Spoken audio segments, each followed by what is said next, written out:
এই ভিডিওটি চায়নার একটি প্রত্যন্ত গ্রামের ভিডিও।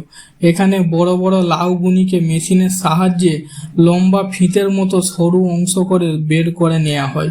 এরপর লম্বা ফিতে অংশগুলিকে ভালোভাবে বের করে নেবার পর এইগুলিকে ভালো করে রোদে শুকানো হয়। ভালো করে শুকাতে হবে রোদে, যাতে কাঁচা না রয়ে যায়। কাঁচা রয়ে গেলে জিনিসটি খারাপ হয়ে যাবে। এরপর ভালো করে শুকিয়ে নেবার পর সাদা অংশ থেকে একটি বাদামি কালারের অংশ চলে আসবে, তখন বুঝে নিতে হবে জিনিসটি রেডি হয়ে গেছে। এরপর এই সব ফিতের মতো অংশগুলিকে ভালো করে গুছিয়ে একটি প্লাস্টিকে ভরে নিতে হবে।